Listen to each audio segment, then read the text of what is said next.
हम लोग जगन्नाथ भगवान की कथा श्रवण कर रहे हैं, जिसमें कल हमने रथ यात्रा के विषय में कुछ कथा श्रवण करी। बाह्य कारण क्या है जगन्नाथ जी की रथ यात्रा के पीछे, उसको श्रवण किया कि जो लोग पूरा साल भर भगवान के दर्शन नहीं कर पाते, स्वयं भगवान ही आते हैं बाहर उनको दर्शन देने भक्तों को, उस समय सभी लोग दर्शन करते हैं। इसका आंतरिक कारण है कि कृष्ण जो है वो चले गए थे 11 साल के बाद मथुरा, उसके बाद वृंदावन, मथुरा से फिर आगे द्वारका चले गए। बाद में एक बार कृष्ण का गोपियों से मिलन हुआ था कुरुक्षेत्र में। उस समय ये गोपियां तो कृष्ण के विरह में व्याकुल थी ही, लेकिन कृष्ण को राजाधिराज वेश में देख करके गोपियों को बिल्कुल आनंद नहीं हुआ। तब गोपियों ने कृष्ण को कहा था कि हमारा मन वृंदावन है, यहाँ पर ना तो वो कुंज गली है, ना ही आपका वैसा वाला वेश है, इसीलिए मिलने पर भी हमें मिलन का वो वाला आनंद नहीं आ रहा जो हमें मिलन में वृंदावन की कुंजों में आता था। इसीलिए आप हमारे मन रूपी रथ पर विराजमान हो जाओ, हृदय रूपी रथ पर विराजमान होकर के हमारे साथ वृंदावन चलो, जहां पर हमारी मधुर अति मधुर प्रेममयी लीलाएं होती थी। इस तरह राधा जी के भाव में विभावित होकर के महाप्रभु जी इन्हीं भावों को जगन्नाथ जी की रथ यात्रा के सामने प्रकाशित किया था महाप्रभु जी ने, और जगन्नाथ जी का रथ चलता था तो महाप्रभु जी ने ही प्रकाशित किया कि कृष्ण कहाँ जा रहे हैं, वृंदावन जा रहे हैं रथ पर बैठ करके। ये द्वारका का प्रतीक है जगन्नाथ जी का मंदिर, तो यहाँ से द्वारका या कुरुक्षेत्र से कृष्ण जा रहे हैं वृंदावन, गोपियों के मन रूपी रथ पर विराजमान होकर के। यही इस लीला के प्रति भाव है पीछे। अब हमने फिर बाद में कथा श्रवण करना शुरू किया था कि ये विग्रह सबसे पहले प्रकट कैसे हुए इस रूप में, इस आकृति में। जगन्नाथ बलदेव सुभद्रा जी, बड़ी बड़ी आंखें हैं, हाथ भी अच्छे से पूरे दिखते नहीं है, मतलब हाथ हैं लेकिन उंगलियां दिखती नहीं है, पैर भी नहीं है प्रॉपर दिखते। तो इस रूप में जगन्नाथ भगवान कैसे प्रकट हुए, इसके पीछे क्या कारण था, वो कथा हम श्रवण कर रहे थे। तो कल हमने कथा श्रवण की थी, सत्ययुग में एक राजा थे इंद्रद्युम्न, और उनकी पत्नी का नाम कोई बता सकता है? हाँ, गुंडीचा उनकी पत्नी का नाम था। तो दोनों राजा रानी बड़े भक्त थे, कोई संतान भी नहीं थी और कभी संतान के लिए आशा भी नहीं कही थी। हर समय अब यही सोचते थे कि कब हमको भगवान के दर्शन प्राप्त होंगे। और एक बार उनके ही राज्य में एक सराय थी, उसमें कुछ भक्त आकर रुके, क्योंकि राजा बड़े भक्त थे, बड़े सेवी थे, संतों की सेवा करते थे। तो उन्होंने किसी विग्रह के बारे में बात कर रहे थे जिनके दर्शन करने से व्यक्ति को वैकुंठ की प्राप्ति हो जाती है। तो वो विग्रह का नाम पता है किसी को क्या था? तो वो नील माधव जी का विग्रह था, जिसको वो यात्री बात कर रहे थे जिसके बारे में। लेकिन जब राजा ने पूछना चाहा तो उनको नील माधव जी के विषय में कुछ पता नहीं चला, क्योंकि वो यात्री पहले ही जा चुके थे। तो राजा ने 4 दिशाओं में 4 लोगों को भेजा था, अपने सारे लोगों को भेजा था। तो पूर्व दिशा में किसको भेजा था राजा ने, किसी को पता है? तो विद्यापति जो राजा के पुरोहित का पुत्र था, ब्राह्मण, हाँ पुरोहित का पुत्र था विद्यापति, उसको राजा ने भेजा था। और 3 महीने तक का राजा ने टाइम दिया था, लेकिन वो 3 महीने बाद भी वापस नहीं आया था। कुछ देर और रुक गया था कि शायद मुझे कुछ नील माधव के बारे में पता चल जाए। एक बार ऐसे घूमते घूमते उसने एक बड़ा सुंदर गांव देखा, और गांव देखा हिंद महासागर के पास पूर्वी तट पर। नील माधव को विग्रह को ढूंढते हुए उसने गांव देखा, तो वहां पर उस गांव के लोग बड़े अच्छे थे। उसने रहने के लिए स्थान पूछा तो लोगों ने कहा कि यहाँ पर एक विश्वासु है, प्रधान है वहां की, यहाँ के, उनका नाम विश्वासु है। और विश्वावसु जो है वो शबर जाति के हैं, लेकिन उनकी प्रवृत्ति बड़ी उदार है, धार्मिक है। तो आप उनसे बात कीजिए, जो भी कोई यात्री आते हैं तो उनके ही घर में रुकते हैं, उनके घर पर ही ठहरते हैं, अपने संकोच चले जाइए। तो ये कथा जो है, इसकी वीडियो हमने आपको शेयर की थी, आपने देख लिया सबने? तो उसमें सारी कथा थी, ये आज की जो कथा है उसमें सारा यही वर्णन है। तो वहां पर क्या हुआ, जब उसने दरवाजा खटखटाया तो उसकी बेटी निकली है, ललिता, बड़ी सुंदरी। उसने कहा कि मेरे पिताजी घर नहीं है और वो आपके रहने की व्यवस्था कर देंगे, आप बाहर प्रतीक्षा कीजिए। इतने में फिर वो आए, थोड़ी देर बाद आकर के उनके शरीर से बड़ी अच्छी सुगंध आ रही थी उसके पिता की देह से, और ललाट पर बड़ा सुंदर तिलक था। बड़े ही दुखी हुए अतिथि को बाहर देख करके लज्जित होकर बोले, मुझे कृपा क्षमा कीजिए, आप घर के अंदर आइए। और फिर उन्होंने कहा कि आप यहाँ कुछ दिन ठहर सकते हैं, कोई आपत्ति नहीं है। और अपनी पुत्री से भी कहा ब्राह्मण का आदर सत्कार करो और इनके खाने पीने की आवश्यकता का ध्यान रखो। तो उसके बाद हमने चर्चा की थी कि कैसे फिर वो विद्यापति जो था उसने देखा कि जब वो पहले वहां पर प्रतीक्षा कर रहा था तो उसको एक बड़ी मनमोहक सुगंध आ रही थी उनके घर से। जब वो आए, विश्ववासु आए थे, तो विश्ववसु के आने पर और सुगंध बढ़ गई थी वो। तो इसीलिए विद्यापति को लगा कि संभवतः मुझे शायद यहाँ पर नील माधव के विषय में कुछ पता ही चल जाए। इसलिए वो वहां पर रह करके नील माधव को ढूंढने लगे और कुछ दिन वहां रहते रहते उनको ललिता से भी प्रीति हो गई और प्रेम के कारण विवाहित होने पर भी, विद्यापति तो विवाहित थे फिर भी उसने विवाह कर लिया और दोनों का विवाह हो गया वहां पर गांव में। अब विश्वावसु जो थे वो प्रतिदिन बाहर जाते थे, जैसे उस दिन भी गए हुए थे जब पहले आया था विद्यापति। संध्या काल लौटने पर बड़े प्रसन्न चित्त होते थे, देह से अद्भुत सुगंध भी आती थी। एक दिन एकांत में ललिता से विद्यापति ने पूछा, प्रिय तुम मेरी पत्नी हो, अब तुम्हारा मुझ पर बड़ा विश्वास है, मेरा भी तुम पर विश्वास है। क्या तुम मुझे बता सकती हो कि तुम्हारे पिताजी प्रतिदिन तुम्हारे कहाँ जाते हैं पूजा करने, तो यह विचित्र सुगंध कहाँ से आती है? तो ललिता ने उत्तर दिया, मैं नहीं बता सकती, क्योंकि मेरे पिताजी की आज्ञा है कि ये रहस्य किसी को बताना नहीं है, यह बात बड़ी ही गोपनीय है। तो विद्यापति ने कहा कि क्या तुम मुझे भी नहीं बता सकती? हरे कृष्णा। हर्ष दीदी म्यूट कर लीजिए।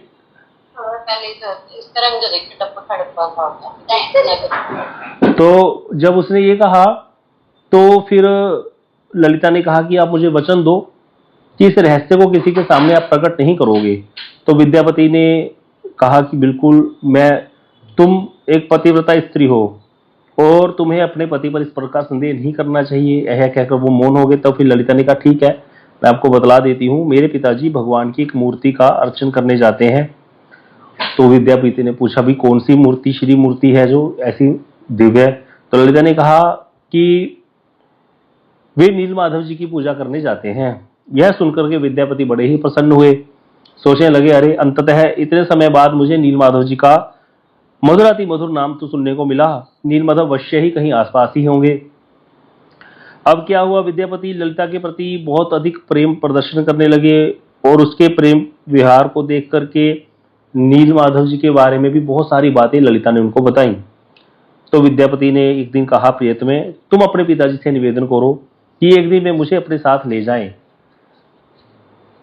हर्ष प्रभु और चला दो माड़ा वीडियो दिखाओ ना जल्दी हो, बस साउंड ना चलाओ कि आपके पिताजी मुझे साथ में ले जाएं। ललिता बोली, मैं तुम्हारी सहायता करूंगी। संध्या के समय जब पिताजी उसकी पूजा करके लूटे हैं तो विश्वावसु ने प्रसाद ग्रहण कर लिया तो ललिता उनके समीप गई और उसने बड़े स्नेह और प्रीति के साथ पिताजी से बोला कि मैं आपसे कुछ मांगना चाहती हूँ। तो उन्होंने कहा, बताओ क्या चाहिए? तो ललिता ने कहा कि मैं आपसे कुछ विशेष वस्तु मांगना चाहती हूँ, आपको संकोच होगा देने में, लेकिन आपको देना पड़ेगा। तो उन्होंने कहा, बताओ क्या चाहती हो? तो उसने कहा, मेरे पति की नील माधव जी के दर्शन करने की बड़ी उत्कंठा है, मैं चाहती हूँ कि आप उनको अपने साथ ले जाएं। यह सुनकर के विश्वावसु बड़े गंभीर हो गए, विचार करने लगे कि विद्यापति को साथ ले जाना उचित होगा अथवा नहीं। वे जानते थे कि यदि कोई अनाधिकारी व्यक्ति नील माधव के दर्शन के लिए पहुंच जाएगा तो प्रभु अप्रकट हो जाएंगे। अतः किसी अन्य व्यक्ति को साथ ले जाने पर नील माधव के अप्रकट होने का भय उसको सताने लगा। अब जब ललिता ने देखा कि पिताजी को तो कोई सहमति ही नहीं दिखा रहे, तो उसने कहा कि यदि आप ऐसे नहीं करोगे, लेके जाओगे नहीं, तो मैं विष खा करके प्राण त्याग कर दूंगी। तो ये स्त्री हट है भैया, सबको झुकना पड़ता है। अब स्त्री हट के आगे उनको भी झुकना पड़ गया। 3 हट बड़े माने गए हैं, राजहट, बाल हट और स्त्री हट। तो अंततः वो कहने लगे, ठीक है भाई, जैसा तुम चाहती हो वैसा ही होगा। अब विश्वावसु जो है इस गहन चिंता में डूब गए, जो उसके ससुर है विद्यापति के, कि अगर अनाधिकारी व्यक्ति पहुंच गया वहां नील माधव जी के, तो नील माधव जी क्या हो जाएंगे? अप्रकट हो जाएंगे।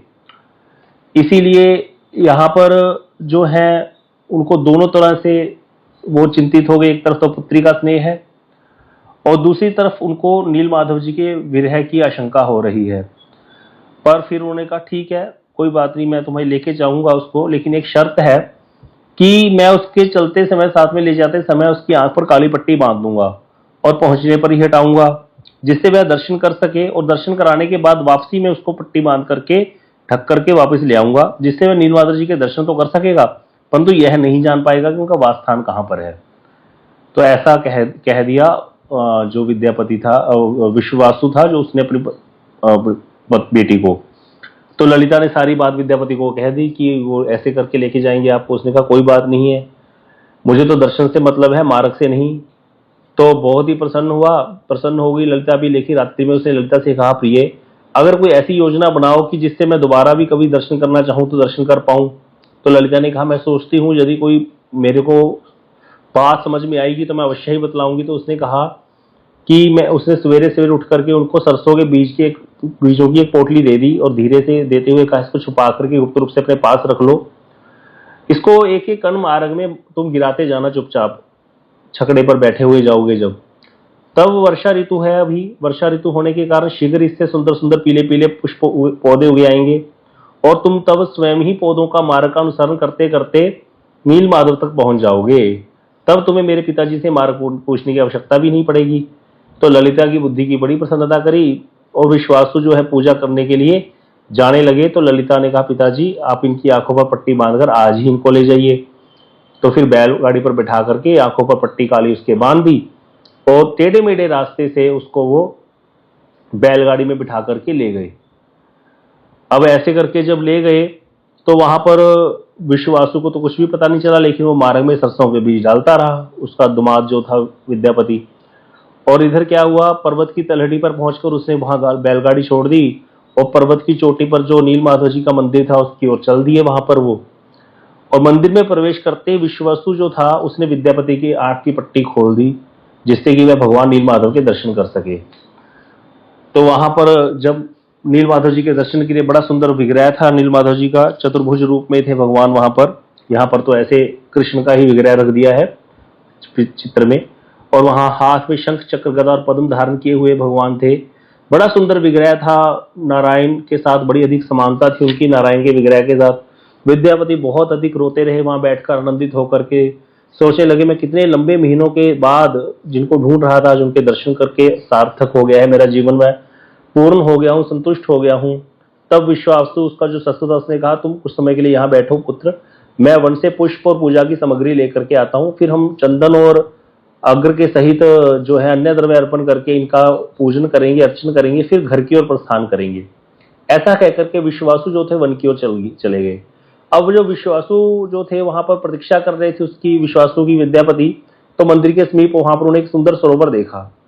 जब सरोवर देखा तो वहां पर कमल के पुष्प बड़े ही खिले हुए थे सरोवर के पास और भोरे गुंजार कर रहे थे, बड़ा ही सुंदर वातावरण था। और पक्षी जो है मधुर मधुर स्वर से चहचहा रहे थे वहां पर। सरोवर के तट पर जो है आम के वृक्ष की डालियां जो है सरोवर के जल की ओर झुकी हुई थी और एक डाल पर उसपे कौवा बैठा हुआ था और कौवे को बैठे बैठे वहां नींद आ गई, झपकी ले रहा था। तो विद्यापति ने देखा कि कौवा सरोवर में गिर गया सोते सोते। जैसे ही सरोवर में गिरा तो उसने शरीर छोड़ दिया अपना। शरीर छोड़ते ही विद्यापति ने देखा कि सुंदर चतुर्भुज रूप धारण कर लिया कौवे ने। और उसी समय गरुड़ जी वहां आए और अत्यंत सुंदर तेजस्वी 4 भुजाओं वाले पुरुष को अपनी पीठ पर बैठा करके बैकुंठ की ओर ले चले। कौवा हो गया चतुर्भुज रूप और बैकुंठ की ओर जाने लगा। जब ऐसा देखा तो विद्यापति सोचने लगा, अरे भक्ति का कोई भी साधन नहीं किया इस कौवे ने, सहज ही बैकुंठ लोक में चला गया। इसने तो कोई पुण्य कार्य भी नहीं किया। कौवा तो मांस भक्षी होता है और अन्य अभक्षणीय वस्तुओं को भी खाने वाला होता है, अपवित्र होता है। इस सरोवर में गिरने मात्र से ऐसी श्रेष्ठ गति कौवे को मिल गई, अतः क्यों नहीं यही प्राण त्याग करके मैं भी बैकुंठ चला जाऊं। ऐसा सोच करके विद्यापति भी वृक्ष पर चढ़ गया और सरोवर में कूदने के लिए उद्यत हुआ। ये है नहीं दिखाया मेरे पीछे। तो तभी आकाशवाणी हुई, देखिए मैं ना, तभी आकाशवाणी हुई कि केवल मुक्ति प्राप्त कर बैकुंठ जाने के लोभ से आत्महत्या मत करो। ऐसा बोला, तुम्हें संपूर्ण जगत के लिए बहुत सारे महत्वपूर्ण कार्य करने हैं, धैर्य धारण करो, समय आने पर सब कुछ प्राप्त कर सकोगे। शीघ्र ही जाकर के आकाशवाणी कहती है विद्यापति को, महाराज इंद्रद्युम्न के पास जाकर नील माधव जी के यहाँ आने की सूचना दो। इतने में विश्वासु आ गए, उसने पूजा करी और पूजा के समय उन्होंने विद्यापति को भी बुला लिया। और विद्यापति ने जो सारी घटना ये हुई थी कौवे वाली और जो उसको आकाशवाणी हुई थी, ये सारी बात उसने अपने ससुर को नहीं बताई। सेवा करी, पूजा करी, करते रहे सारा दिन। उसके बाद शाम को वापस जो है वो चल पड़े और जब चल पड़े, पट्टी बांध दी उसने, दोबारा घर पहुंच गए। अब रात्रि में नील माधव ने स्वप्न में विश्वावसु को दर्शन दे दिए। नील माधव जी ने कहा, विश्वावसु तुमने मेरी बहुत देर तक सेवा की है, मैं तुमसे बहुत संतुष्ट हूं, तब भी लेकिन मैं अब अपने प्रिय भक्त महाराज इंद्रद्युम्न से अब भव्य रास्तिक सेवा ग्रहण करना चाहता हूं। तुम चिंतित मत होना और शोक भी मत करना। ऐसा बोल दिया, इतना सा स्वप्न आ गया उसको। जब विश्वासु का सपन टूटा तो वो बड़ा विचलित हो गया। अरे भगवान नील माधव ने ये आज मुझको क्या बोल दिया? अब क्या वो महाराज इंद्रद्युम्न के पास चले जाएंगे? मैं तो उनसे दूर हो जाने की कल्पना भी नहीं कर सकता। यद्यपि मुझे उन्होंने चिंता नहीं करने के लिए कहा है, लेकिन ऐसा कैसे संभव है कि मैं चिंता ना करूं? तो मन ही मन इन सब विषयों पर बड़ी गंभीरता से विचार कर रहे थे विश्वासु, और उन्हें अपने स्वप्न की बात किसी से नहीं कही।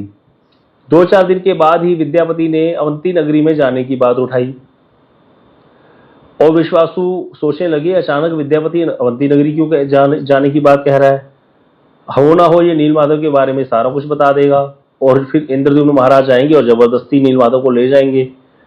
इसीलिए उसने क्या किया, उसने विद्यापति को वहीं रोक लिया और उसको बंदी बनाकर रख लिया कि ये अब जाएगा नहीं तो राजा को कैसे पता चलेगा। अब विद्यापति जो है वो ललिता से कहते हैं, प्रिय मेरी सहायता करो, मैं शीघ्र ही अपने राज्य लौटना चाहता हूँ। मैंने राजा इंद्रद्युम्न को वचन दिया था कि मैं भगवान नीलमाधव का पता लगा करके ही लौटूंगा। यदि तुम मुझे यहाँ से मुक्त कर दोगी तो मैं तत्काल ही सपरिवार यहाँ पर आऊंगा और तुम्हें भी दोबारा यहाँ से ले जाऊंगा। ऐसा उसने कहा। तो ललिता सहायता करने के लिए सहमत हो गई, और उसने मेरे पिता को बोला और फिर कहा कि अगर आपने मेरे पति को मुक्त नहीं किया, यहाँ पर कुछ और भाव से दिखाइएगा था, तो मैं फिर आत्महत्या कर लूंगी। ऐसे कह करके उसने उसको छुड़वा दिया, और विद्यापति जो है ललिता को आश्वासन देकर कि मैं शीघ्र ही लौट आऊंगा चला गया। अब इधर महाराज इंद्रद्युम्न के राज्य की तरफ प्रस्थान किया विद्यापति ने। कहीं भी विश्राम न करते हुए विद्यापति पहुंचे अवंती नगरी में। 6 मास बाद विद्यापति लौटे थे, जबकि राजा ने 3 महीने का समय दिया था। उसने राजा इंद्रद्युम्न के पास जाकर सारी सूचना दी कि आप मेरे साथ चलिए, मैंने नील माधव जी को ढूंढ लिया है। इंद्रद्युम्न महाराज बड़े प्रसन्न हुए। उन्होंने सारा जो भी अपनी पत्नी, धन संपदा, प्रजा, सबको, सैनिकों को साथ लेकर के नील माधव जी को अपने राज्य में ले जाने के लिए नीलाचल की ओर प्रस्थान किया। इधर पूर्वांचल की जो नीलाचल है, जगन्नाथपुरी जहां पर है, यहाँ पर आ गए। उज्जैन से प्रस्थान करके जगन्नाथपुरी से 100 मील दक्षिण में, ये जगन्नाथपुरी से 100 मील पड़ता है, आज भी है यह स्थान, 100 मील दक्षिण में उस गांव में पहुंचे जहां विश्वावसु का घर था। उस समय तक सरसों के पौधे निकल आए थे और पीले पीले फूल खिल गए थे। तो विद्यापति उन पौधों को माध्यम से रास्ता खींचते हुए जो है उसको मंदिर की ओर ले गए, लेकिन वहां जाकर देखा तो वहां पर भगवान का विग्रह नहीं था। भगवान वहां पर जो है विद्यमान नहीं थे। राजा इंद्रद्युम्न ने सोचा कि अवश्य ही नील माधव के विग्रह को विश्वावसु ने कहीं छुपा दिया है, इसलिए उसने अपनी सेना को आदेश दे दिया कि पूरे गांव को बंदी बना लो। सबको बंदी बना लिया गया क्योंकि भगवान मिले नहीं थे, और राजा बड़े रोने लगे निराश होकर के, और कुश के आसन पर महाराज जो है इंद्रद्युम्न महासागर की ओर मुख करके बैठ गए। अनशन कर लिया, जब तक मुझे नील माधव भगवान दर्शन नहीं देंगे मैं कुछ भी खाऊंगा नहीं। यदि मुझको उनका दर्शन नहीं हुए तो मैं प्राण त्याग कर दूंगा। समस्त राज्य, संपदा, धन, पत्नी, परिवार के साथ उनके दर्शन करने के लिए मैं आया हूं, लेकिन मुझे नील माधव जी के दर्शन नहीं हुए, अतः मुझे प्राण त्याग कर देने चाहिए। इसके उपरांत प्रभु को स्मरण करके हा नील माधव, हा नील माधव, हा नील माधव कहते हुए रोने लगे राजा। इतने में आकाशवाणी हुई, राजन शबर लोगों को छोड़ दो, मैं इस जगत में नील माधव के रूप में तुमको दर्शन नहीं दूंगा, किंतु मैं जगन्नाथ, बलदेव, सुभद्रा और सुदर्शन के चक्कर के रूप में 4 रूपों में प्रकट होऊंगा। महासागर के निकट एक स्थान है बंकी मुहाना, इसको चक्र तीर्थ कहते हैं, जहां पर हमारा मठ है। कह रहे मैं महासागर के निकट, भगवान कहते चक्र तीर्थ के समीप प्रतीक्षा करो जाकर के। दारू ब्रह्म लकड़ी के विग्रह के रूप में मैं प्रकट होऊंगा, लकड़ी के रूप में महासागर से मैं आऊंगा बहता हुआ। एक विशाल सुगंधित लाल वृक्ष की लकड़ी के रूप में प्रकट होऊंगा, जिस पर सर्वत्र शंख, चक्र, गदा और पद्म के चिन्ह होंगे। मेरे उस दारू ब्रह्म को, दारू अर्थात लकड़ी, लकड़ी का ब्रह्म है ये जगन्नाथ भगवान, मेरे उस दारू ब्रह्म रूप को वहां से निकाल करके तुम उससे 4 विग्रह बनवाना और उन्हें मंदिर में स्थापित करके उनकी पूजा अर्चना करना। ऐसा आदेश जो है आकाशवाणी ने राजा को दे दिया। अब ये जो जगह है ये हमारे मठ के पास ही है, जहां हमारा मठ है वो चक्कर तीर्थ पे ही है। बिल्कुल हमारे मठ का जो पीछा गेट है, जहां से हम समुद्र स्नान करने जाते हैं, समुद्र के किनारे ही हमारा मंदिर है। तो वो एक बहुत बड़ा होटल है, उसके साथ ही मंदिर बना हुआ है। होटल भी हमारे गुरुजी को किसी ने दे दिया था। तो वहीं पर ये मठ है और वहीं समुद्र का किनारा, वहीं मंकी मोहाना है जहां पर ये विग्रह बहते हुए आए थे। लकड़ी के जो बड़े बड़े लकड़ी आई थी बहती जगन्नाथ जी के, जो ये बाद में अब एक जंगल है वहां पर, जब भी नवकलेवर होता है वहां पर जंगल में ये विग्रह मिलते हैं। और वहां से फिर इनको कुछ विशेष लकड़ी होती है जिस पर शंख चक्र गदा पद्म के चिन्ह प्रकट हो जाते हैं अपने आप, और फिर वहां से वो विग्रह आते हैं बन करके।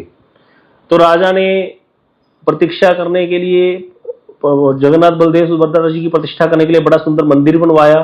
मंदिर के ऊपर कलश और उसके ऊपर एक चक्र भी स्थापित किया।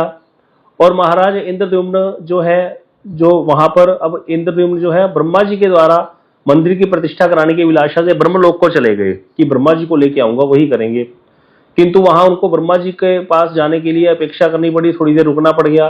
जब बहुत समय के बाद ब्रह्मा जी के दर्शन प्राप्त हुए तो ब्रह्मा जी को उन्होंने अपना परिचय दिया इंद्रद्युम्न महाराज ने। तो आकाशवाणी की विषय के बारे में भी बताया कि विग्रह बहते हुए आएंगे।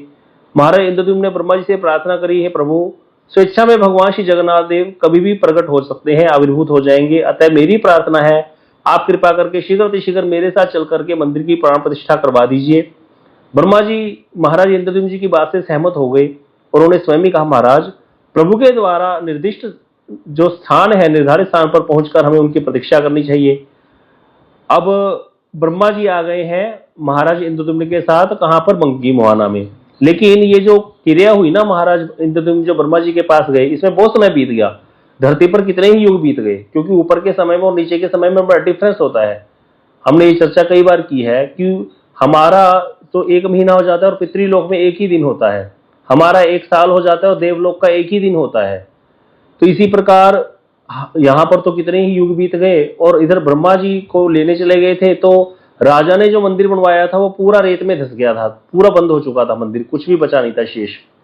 तो जब महाराज इंद्रद्युम्न ब्रह्मा जी के पास वापिस आए लेकर के, तो समुद्र रूपी बालू से ढक गया था बीच में मंदिर। तो बीच में कुछ घटना ऐसी हुई कि एक बार एक राजा थे गाल माधव नाम के, वो स्थान से निकल रहे थे अपनी सेना के साथ, उनके घोड़े के पैर पे कोई नुकीली वस्तु लगी और वो गिर गया। तो राजा को भी चोट आ गई। राजा ने अपने सैनिकों को आदेश दिया कि देखो यहाँ पर क्या है। जब उन्होंने बालू हटाई तो देखा कि किसी मंदिर का चूड़ा दिखाई दे रहा है। तो राजा को जब ये बात पता चली तो बड़े प्रसन्न हुए, उन्होंने सारे कारीगर वहां लगा दिए और बालू को हटा करके मंदिर को साफ करवाने लग गए। और इतने में देखा कि बहुत परिश्रम करके मंदिर तो साफ किया, लेकिन बालू हटाने पर भी मंदिर खंडर जैसा दिखाई दे रहा था। तो गाल माधव राजा ने मंदिर का पुनरुद्धार करने की घोषणा कर दी और ये घोषणा कर दी कि मैं इस मंदिर का निर्माता हूं। तो मंदिर जो राजा बनवा के गए थे, इंद्रद्युम्न ब्रह्मा जी को बुलाने चले गए थे मंदिर बनवा के, वो मंदिर पे गाल माधव राजा ने आधिपत्य कर लिया था वापिस आते तक।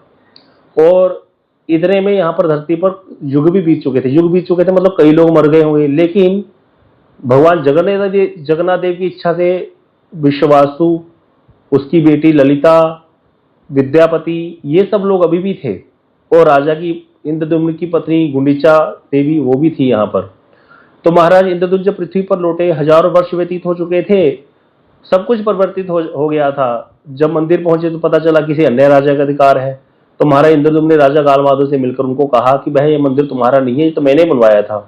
गाल माधव महाराज, राजा ने कहा, महाराज मैं ये नहीं कह रहा कि आपने नहीं बनवाया होगा, लेकिन मेरे को भी तो कोई प्रमाण चाहिए कि आपने इसको मंदिर को बनवाया, कोई प्रमाण दो। तो युग युगांतर से भगवान रामचंद्र जी की लीलाओं की कथा करने वाले काव्यभूषणी जी, जो कि मंदिर के निर्माण के समय वहां उपस्थित थे, उन्होंने वहां साक्षी दी है। आज भी जगन्नाथपुरी में आप जाओगे तो वहां पर एक पेड़ है बहुत बड़ा, वहीं पर काव्यभूषणी जी कथा करते हैं। मंदिर के अंदर आप दर्शन करोगे, वहां पर बड़ा सुंदर स्थान है।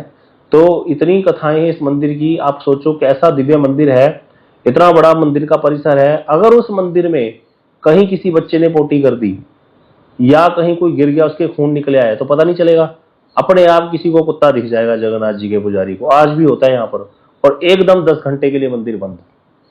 वहां पर कुत्ताम देवी का मंदिर है अंदर एक, वो देवी की प्रेरणा से अपने आप किसी को कुत्ता नजर आ जाएगा मंदिर के अंदर, किसी पुजारी को। उसी समय सारे मंदिर के द्वार बंद, सारे लोगों को बाहर कर दिया जाता है, सारा मंदिर धुलता है, जितना प्रसाद रखा होता है अंदर वहां भोग लगने से उसको सबको फेंक दिया जाता है। दोबारा से सारा रंधन होता है, दोबारा सारी रसोई बनती है। इतनी शुचि है वहां पर कि अगर मान लो किसी बच्चे के खरोंच आ गई, बच्चे ने पोटी कर दी, अब ये तो चीजें कोई बताएगा नहीं, अंदर लोग घुसे हुए हैं मंदिर के अंदर, किसी के खून आ गया, कोई खरोच आ गई, कोई चोट लग गई, एकदम से कुत्ता दिख जाएगा। आप कभी हमारे साथ जाओगे, हम आपको जगन्नाथपुरी में दर्शन कराएंगे, वहां बाहर निकलते ही मंदिर के अंदर परिसर के अंदर कुत्ताम देवी का मंदिर है छोटा सा, तो वो देवी की प्रेरणा से कुत्ता नजर आ जाता है। उसका अर्थ यही है कि कुछ ना कुछ जो है शुचि से अशुचि हो चुकी है, या तो बच्चे ने पोटी कर दी है, मलमूत्र त्याग कर दिया है, या फिर किसी के चोट लग के खून बह गया है अंदर, तब जाकर के मंदिर की धुलाई होती है। आप सोच, वहां कोई ऐसा सिस्टम ही नहीं है कि इतने बजे से इतने बजे तक खुला है मंदिर। खुला है तो खुला है, 20 घंटे खुला है लगातार, और ये नहीं पता अभी खुला खुला था और थोड़ी देर में बंद हो जाए, और आपको कितना समय लग जाए, कोई वहां पर निश्चित नहीं है कुछ भी वहां पर इस प्रकार। तो ऐसा ही वहां पर हुआ, काव्यभूषण जी ने साक्षी दी वहां पर। तब राजा को ब्रह्मा जी ने भी कहा, समर्थन दिया महाराज इंद्रद्युम्न का। तो फिर उन्होंने कहा कि तुमने तो राजन इसका जीर्णोद्धार किया है, मंदिर तो इंद्रद्युम्न ने ही बनवाया है। काल माधव राजा ने बात स्वीकार करी, उनको मंदिर के सारे अधिकार दे दिए। अब गुंडीचा रानी भी वहां पर थी, धराधाम में ही थी। महाराज इंद्रद्युम्न गुंडीचा और अपने कर्मचारियों सहित समुद्र तट पर स्थित होकर के वहां जहां ठाकुर जी ने कहा था विग्रह आएंगे, वहीं पर प्रतीक्षा करने लगे। अंततः एक दिन सागर में शंख चक्र गदा पद्म आदि चिन्हों से अंकित एक लाल वृक्ष का तना दिखाई देने लगा। सैनिकों की सहायता से, हाथियों की सहायता से वृक्ष के तने को समुद्र से बाहर निकालने का प्रयास करने लगे, लेकिन सफल नहीं हुए। बड़े हाथी बलवान पुरुष लगाए गए, सारी सेना मिलकर के भी निकाल नहीं सकी उस तने को। आकाशवाणी हुई, मेरे पुराने सेवक दैतापति विश्ववासु और उसकी पुत्री ललिता और उसके दामाद विद्यापति को बुलाओ। एक ओर से तो मुझे विश्ववासु उठाएगा और दूसरी ओर से ब्राह्मण विद्यापति, दोनों देखो, शबर जाति का विश्ववासु और इधर ब्राह्मण जाति का ये विद्यापति और उसकी पत्नी ललिता, ये उठाएंगे। मेरे लिए सोने का रथ बनवाओ, मैं सहज ही बाहर आ जाऊंगा। भगवान ने आज्ञा दे दी विग्रह का। तब भगवान ने कहा तुम तब विग्रह का निर्माण करवाना और फिर प्रतिष्ठा का आयोजन करना। हाँ जी प्रभु जी, प्रश्न है कोई? ऐसा बता रहे थे ना कि यहाँ पे बहुत युग बीत गए, जब राजा गए थे वहां पे ब्रह्मा जी के पास, ब्रह्मा जी को लेने के लिए, तो विद्यापति अभी तक थे वहां पे। हाँ बताया था ना बीच में, कथा आपने सुनी नहीं कि भगवान की प्रेरणा से विद्यापति और उसकी पत्नी ललिता, विश्वावसु और रानी गुंडीचा, ये सब लोग अभी भी थे, भगवान की कृपा से बचे हुए थे, ऐसा वर्णन है। नहीं तो यहाँ पर कई 100 वर्ष बीत चुके थे, यही लिखा है यहाँ ग्रंथ में। तो भगवान की इच्छा से क्या नहीं हो सकता, इसकी कई कथाएं हैं, आपको सुनाएंगे कभी। तो ऐसे हुआ, भगवान ने कहा मेरे विग्रह को निर्माण करना, फिर प्रतिष्ठा करना। अब नीलमाधव की इच्छा से और शक्ति से विश्ववसु, ललिता और विद्यापति उस समय तक जीवित थे, सभी को आदर सहित वहां लाया गया। महाराज इंद्रद्युम्न ने सोने के रथ का निर्माण कराया और जब निवेदन किया तो जो वृक्ष का तना जिसको कोई उठाने में सक्षम नहीं हो रहा था, वो अपने आप ही चल करके आ गया।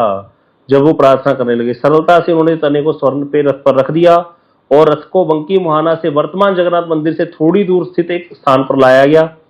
राजा ने वृक्ष के उस तने को एक विशाल कक्ष में रख दिया और फिर उड़ीसा के बड़े बड़े शिल्पकारों को बुलाया गया। जो भी इस विग्रह का निर्माण करेगा उसको बहुत सारी संपत्ति दी जाएगी। बड़े बड़े प्रसिद्ध शिल्पकार आए विग्रह निर्माण करने। आज भी उड़ीसा में लकड़ी के ऐसे ऐसे सुंदर सुंदर बनते हैं ना, मतलब घर बनाते हैं वो, ऐसे सुंदर डिजाइन बनाते हैं, लगते ही मैं कुछ सोच, मतलब लेकिन फिर भी मतलब वहां पर वो ये विग्रह निर्माण करने के लिए जब शिल्पकार आए ना, लकड़ी से ही तो बनाना था, जो भी हथौड़ी जो भी लाए औजार सारे टूट जाया करें, वो छिन्न भिन्न हो जाते थे। फिर एक बड़ा सुंदर वृद्ध व्यक्ति आया, ब्राह्मण, अपने साथ कुछ औजार भी लाया, बोला मेरा नाम महाराणा है, मैं बड़ा कुशल शिल्पी हूं, मैं निश्चय इस विग्रह का निर्माण कर सकता हूं। अब ये कई लोग कहते हैं कि भगवान नीलमाधव या जगन्नाथ देव भगवान स्वयं ही ब्राह्मण के रूप में प्रकट हुए थे। तो वह ब्राह्मण बोला देखो मैं विग्रह का निर्माण 21 दिन में कर दूंगा, लेकिन एक वचन देना होगा, तब तक इस भवन, इसका द्वार बंद रहेगा, भवन भीतर से केवल मैं अपने औजारों के साथ रहूंगा और 21 दिनों के बाद मैं द्वार खोलूंगा, तब आप लोग विग्रह के दर्शन कर सकोगे। तब आप उसकी मंदिर में स्थापना करना, सेवा अर्चना करना। यदि किसी ने 21 दिन से पहले द्वार खोल दिया तो कहते मैं क्या करूंगा, कार्य अधूरा छोड़ करके ही, प्रभु जी वो देखो बंद हो गया, पता नहीं क्या आने लगे, कार्य अधूरा छोड़ करके ही चला जाऊंगा। यह सुनकर राजा ने उत्तर दिया कि मैं आपके निर्देश का अवश्य ही पालन करूंगा, कोई भी 21 दिन के पहले खोलेगा नहीं इसको। अब ऐसा हुआ तो ब्राह्मण ने अपने औजारों सहित कक्ष में प्रवेश करके भीतर से दरवाजा बंद कर लिया और 14 दिन के बाद कोई भी शब्द ना सुनाई देने के कारण महाराज इंद्रद्युम्न चिंतित हो गए। पहले तो शब्दों की आवाज आ रही थी टक टक टक टक की, लेकिन कुछ दिन बाद आवाजवाणी भी बंद होगी। अब ब्राह्मण ने 14 दिन से ना तो कुछ खाया था, ना पानी की बूंद तक पी थी, कहीं उसके प्राण तो नहीं छूट गए। ऐसे राजा के प्रधानमंत्री उसको परामर्श देने लगे, महाराज आप द्वार मत खोलो, क्योंकि कोई ना कोई रहस्य तो इसके पीछे अवश्य है। 21 दिन पूरे होने पर ही खोलना उचित है। रानी आग्रह करने लगी, लेकिन अगर ब्राह्मण अंदर मर गया तो हमको ब्रह्महत्या लग जाएगी, अतः शीघ्र ही द्वार खोल दीजिए। तो राजा बहुत परेशान हो गए। फिर उन्होंने जो है उनकी बात में आकर, रानी की बात में आकर दरवाजा खुलवा दिया। जब बलपूर्वक दरवाजा खुलवाया सैनिकों द्वारा, जब राजा अंदर प्रवेश किए कक्ष में, ब्राह्मण को पाया नहीं वहां पर।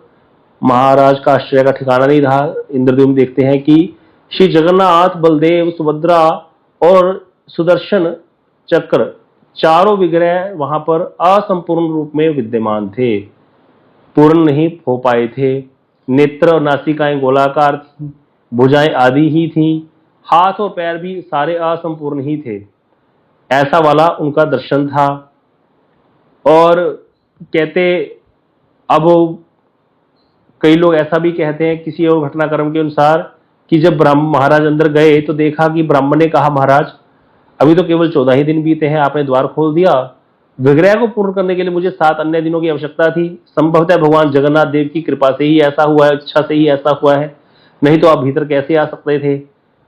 ऐसा कह करके वो अदृश्य हो गया। अब ब्राह्मण तो अदृश्य हो गया, लेकिन जो है भगवान के विग्रह को असंपूर्ण देख करके महाराज इंद्रद्युम्न रोने लग गए और उनको हृदय की पीड़ा को प्रधानमंत्री को बताते हुए बोले कि मैंने वचन तोड़ दिया, जगन ने अपराध किया है, इसीलिए मेरा प्राण त्याग कर देना ही उचित है।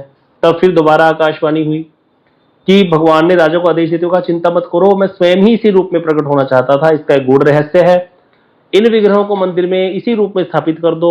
विद्यापति की जो ब्राह्मण पत्नी है उससे उत्पन्न पुत्र कर्म पूर्वक मेरी पूजा करें, अर्चना करें, और उसकी जो शवर पत्नी है उससे उत्पन्न पुत्र मेरे लिए विविध प्रकार के व्यंजन बनाए, अर्थात शवर जाति के लोग भोजन बनाए मेरे लिए। विद्यापति की 2 पत्नियां थी, एक ब्राह्मण पत्नी, एक शवर जाति की थी ललिता। तो ललिता के बेटे जो है वो मेरे लिए भोजन बनाए, और जो ब्राह्मण पत्नी से उत्पन्न पुत्र है वो मेरी पूजा करें। तो विश्वावसु गांव के दयिता और उनके वंशज रथ यात्रा के समय 10 दिन तक मेरी सेवा करें। जो विश्वावसु जो पहले से नील माधव की सेवा करते थे, वो 10 दिन रथ यात्रा के समय कहते मेरी सेवा करेंगे। वे ही मुझे बलदेव, सुभद्रा और सुदर्शन चक्र सबको रथ पर बिठा करके गुंडीचा मंदिर में के लेके जाएं। प्रत्येक वर्ष रथ यात्रा, हेरा पंचमी आदि उत्सवों का विराट रूप में आयोजन करना। ऐसा कह करके भगवान जगन्नाथ देव ने सारी आज्ञा दे दी राजा को, सारा कुछ बता दी कि भैया तुम्हें रथ यात्रा भी निकालनी है, 10 दिन उस समय विश्वावसु के लोग मेरी सेवा करेंगे। भी समय हो गया है, कल हम ये कथा श्रवण करेंगे। वैसे एक ही पेज रह गया था, पर चलो। तो ये द्वितीय अध्याय। हाँ जी, कोई प्रश्न है पूछिए। कृष्ण प्रभु जी, धन्यवाद प्रणाम। हाँ जी प्रभु जी। प्रभु जी, जो आपने बताया ना जी, जिन्होंने वो विग्रह बना रहे थे, वो ऐसे कथा में तभी वो विश्वकर्मा जी ने बनाया था जी, जो विग्रह विश्वकर्मा, कई लोग कहते हैं विश्वकर्मा ने बनवाया था, कई लोग कहते हैं ब्रह्मा जी आए थे, कुछ लोग कहते हैं स्वयं भगवान जगन्नाथ देवी आए थे। अलग अलग जगह अलग अलग वर्णन है, अलग मत है इसमें। मतलब ये जरूर है कि जो शिल्पकार उड़ीसा के आए थे वो उनके तो औजार टूट गए थे। कोई विशेष व्यक्ति था, उसकी पहचान कहीं ब्रह्मा जी के रूप में दिया, कहीं विश्वकर्मा के रूप में दिया, कहीं स्वयं जगन्नाथ जी कहते ब्राह्मण का रूप लेके आए थे, ऐसे कहते हैं। यही बताया था भैया।